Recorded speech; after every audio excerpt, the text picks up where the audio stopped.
నుంచి గ్రౌండ్ ఫ్లోర్కి వచ్చే సాల్వెంట్ ఫస్ట్ ఫ్లోర్లో కొంచెం లీక్ అయ్యి ఆ కరెంటు బోర్డ్స్ ఉంటే వాటికి అయ్యి వేపర్లాగా ఏర్పడి పేలిపోయింది. దాదాపు ప్రమాదంలోనే ఒక 7-8 మంది చనిపోయారు. చాలా దారుణంగా ఉంది, గుర్తుపట్టలేని పరిస్థితులు అని చెప్పాను. నేను ప్రాబ్లం ఏమవుతుందంటే, నేను సేఫ్టీ ఆడిట్ చేయమని చాలా వచ్చిన రోజు నుంచి నేను అందరిని అడుగుతా ఉన్నాను. ఒక ఇష్యూ ఏముందంటే, సేఫ్టీ ఆడిట్ అంటే ఈ యజమానులు భయపడిపోయే స్థాయికి వెళ్ళిపోయారు. వాళ్ళని కొంత ఎడ్యుకేట్ చేయాల్సిన అవసరం ఉంది.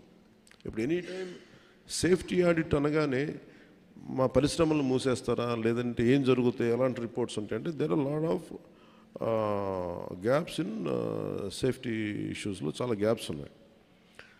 సో అందుకని నేనేం చెప్పానంటే, ఇండిపెండెంట్గా పిలవండి. నేను ఆల్రెడీ ఒక రౌండ్ ఆఫ్ మీటింగ్స్ నేను పారిశ్రామికవేత్తలతో చేశాను, ఎస్పెషల్లీ వైజాగ్ ఏరియాలో. హిందుస్థాన్ మన షిప్పింగ్ యార్డ్ వాళ్ళతో కూర్చోబెట్టి నేనేం చెప్పానంటే, మీరు ఎన్ని చర్యలు తీసుకుంటారు పనిచేసే వాళ్ళకి కానీ పొల్యూషన్ కంట్రోల్ నామ్స్కి సంబంధించి మీరు ఎలాంటి చర్యలు తీసుకుంటున్నారు మాకు వివరించండి అంటే, మేము వాళ్ళు గతంలో కంటే ఇప్పుడు బాగా చేస్తూ ఉంటాను, కానీ they are not to the satisfactory level.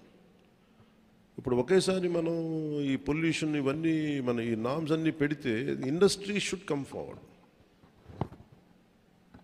అంటే ఇది నేను ప్రత్యేకించి చాలా రోజుల నుంచి నేను కోరుకుంటా ఉన్నాను. నేను ప్రత్యేకించి మరీ చెప్తున్నాను. ఇప్పుడు అంటే నేను ఎందుకు కొంత ఒక అడుగు ముందుకేయడానికి నేను ఎందుకు సంకోచిస్తున్నానంటే, ఒకసారి అది ప్రభుత్వానికి ఇబ్బందిగా ఉండకూడదు. గబుక్కుని నా ఉద్దేశం సేఫ్టీ ఆడిట్, జనాల ప్రాణాలు పోకూడదు, కార్మికుల ప్రాణాలు పోకూడదు అనుకునే పరిస్థితిలో ఉంటాను నేను ఎప్పుడు. అలాంటిది మళ్ళీ ఇది ఇలాంటి సేఫ్టీ ఆడిట్ చేస్తే ఉన్న పరిశ్రమలు వెళ్ళిపోతాయి అని చెప్పి ఒక వదంతి ఉంది. అది కొంచెం మాట్లాడతారు నాతోటి, మీరు ఇలా చేస్తే పరిశ్రమలు వెళ్ళిపోతాయి, పరిశ్రమలకి అనుకూలమైన వాతావరణం ఉండదు అంటే. నా ఉద్దేశం ఏంటంటే, అది కనీస భద్రత అనేది పరిశ్రమలు ఇవ్వాల్సింది కదా. నేను పరిశ్రమల్లో ఇంక్లూడింగ్ ఆక్వా వాళ్ళకు కూడా చెప్పాను. సో గ్రేట్, చాలా సంపాదన ఉంది, రాష్ట్రానికి ఆదాయం ఉంది, మనకి పరిశ్రమల వల్ల చాలా సంపాదన ఉంది. కానీ ప్రయారిటీ ఎవరైతే పని చేస్తారో వాళ్ళకి ప్రాణరక్షణ కూడా చాలా అవసరం కదా. ఆ నామ్స్ ఏంటి ఒకసారి మాట్లాడదామని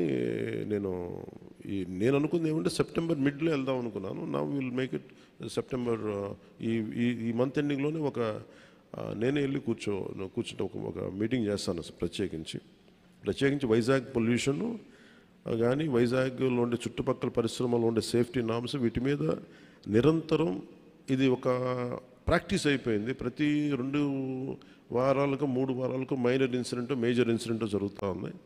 వీటికి ఇంకా అది మినిమైజ్ చేయాలి, అసలు కంప్లీట్గా ఎలిమినేట్ చేసే పరిస్థితికి రావాలంటే ఏం చేయాలని ఒక కలెక్టివ్ అక్కడ ఉన్న పారిశ్రామికవేత్తల ద్వారా, ముఖ్యంగా కెమికల్ ఇండస్ట్రీసు లేదంటే ఫార్మాస్యూటికల్స్ వాళ్ళతోటి కూర్చోవాలి.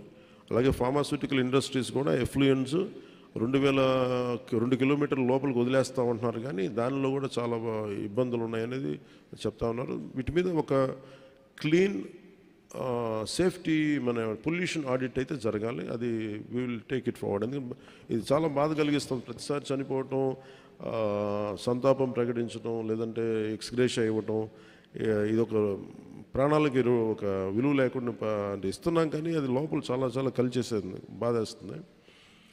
ఇది కొంచెం ఇంటెన్స్ మీటింగే పెట్టాల్సి వస్తుందండి. అది will take it forward in coming days. Sir good morning sir. మీరు చెప్పండి.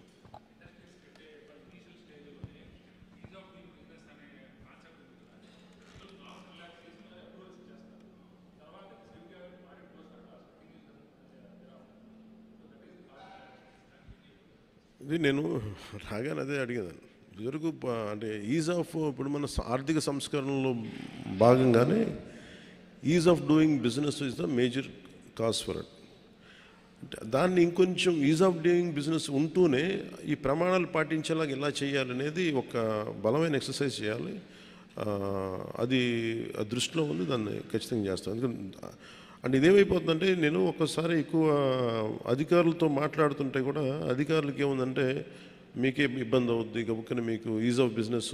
మీకు ఉదాహరణకి 2009 నుంచి 2011కి వైజాగ్ పొల్యూషన్ దేశంలో ఎంత లేనట్టుగా ఉన్నాయి. అలాంటి డిఫరెంట్ ఎమిషన్స్ వల్ల మొత్తం పొల్యూషన్ కంట్రోల్ బోర్డ్ స్టాప్ చేసేసింది. ఇంకే పరిశ్రమలు లేవు, మొత్తం కట్ డౌన్ చేసుకుంటే మళ్ళీ బై 13కి అన్ని ఎమిషన్స్ తగ్గినాయి. తగ్గిన తర్వాత మళ్ళీ ఈజ్ ఆఫ్ బిజినెస్ రూల్స్ మీద మళ్ళీ ఇచ్చేశారు. మళ్ళీ ఇచ్చేస్తే మళ్ళీ పూర్వస్థితికే చేరుకుంది మళ్ళీ. సో ఎప్పటికప్పుడు ఒక సమీక్ష